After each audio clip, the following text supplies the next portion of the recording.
Hello everyone, welcome to the channel. So in this video, we now introduce a new term in this lecture, the process of finding an actual value for the pixel in the image to place onto the map grid using the process of mapping polynomials is called resampling.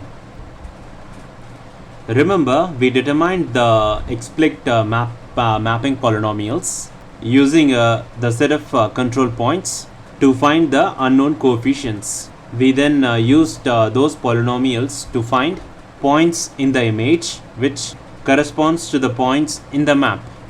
If the points in the image indicated by the mapping polynomials falls exactly on the pixel grid center, then the pixel is simply relocated onto the corresponding or the correct position in the map grid.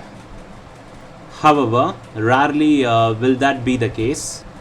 More often, the point in the image indicated by the mapping polynomials will not fall exactly on a pixel center in the image, but somewhere between the several pixel centers. So as we see in the next slide here. So here we share the mapping from a geometrically correct map to the image for the general case where the projected image coordinate does not match a pixel grid center exactly. So you can able to view from this image here the pixel center. So the projections from the map grid point in this case does not falls on the pixel centers but somewhere among a group of pixels. You can able to see from this point here, and instead it's the projected point lies somewhere in the region bounded by 4 grid centers. So this is the 4 grid centers. So what we have to do is to estimate what the brightness of the original scene could have been at that position. Effectively, that means carrying out an interpolation over the neighboring measured pixels. And note here we have indicated the pixels explicitly by the dashed lines centered on each of the grid intersection. You can able to see this. This is our pixel. And now how do we go about finding brightness for a pixel that is for the scene at the location indicated by the mapping polynomials? A simple approach and one which was often used in practice is to choose the nearest recorded pixel as we seen here. So this is called as a nearest neighbor resampling. And now for it to work effectively, the grid spacings in both the maps and the image should be about the same. There are 2 other resampling techniques often used in the practice. Let me show you that. So the 2 methods are the bilinear interpolation and cubic convolution. The both are based on the interpolation of the brightness over the neighboring pixels. The first involves the linear interpolations over the 4 surrounding pixels. It starts by computing the 2 interpolated brightness value along each scan line above and below the projected pixel points using the real pixel values either side. These are shown as the intermediate interpolates. So this is the one called intermediate interpolates. The next step is to do a vertical interpolation over those 2 intermediate values to get the final brightness value for the pixel. And this process is called as a bilinear interpolation. You can able to see from this image here, this is bilinear interpolation.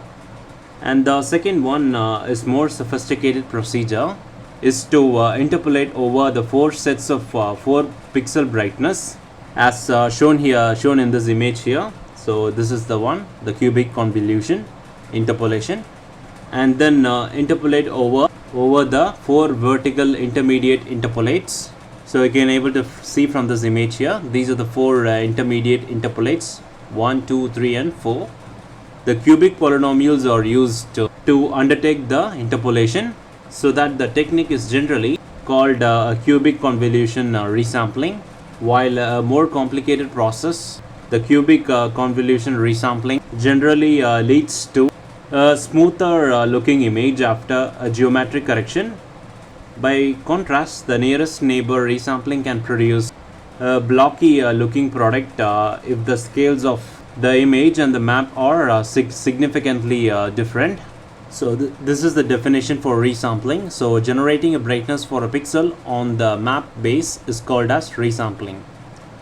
So now let me go to the next slide. Although we have developed the process of using mapping polynomials for registering an image to a map, and therefore effectively removing the major sources of geometric distortions, the same process can be used to co-register a set of images. This is often needed if the user has an available for analysis several images of the same geographical region, and often taken by different platforms and the sensor types. As noted here, we are not restricted in how many images we can co-register. It is just a matter of choosing one image as the master, taking the place of the map, and registering all other images to it. So the key point covered in this lecture: the process of registering an image to a map in order to remove the geometric errors is often called geocoding, or sometimes georeferencing, because the pixel can now be represented by their map coordinates, altitudes and longitudes, rather than by the original rows and the column numbers. So when we want to register an image to a map grid, the steps involved are to select the control points and use the control points to find two mapping polynomials, and use the mapping polynomials to find the grid positions in the image correspondingly to each grid location in the map, and use a resampling method to determine the brightness value to use for the location indicated by the mapping polynomials. So overall, this procedure sometimes is called as geocoding. So in this video, we have seen an introduction to resampling techniques. So thanks for watching, and please subscribe to our channel and give us a like, and make sure that you follow our upcoming videos on introduction to remote sensing tutorials. So thanks for watching.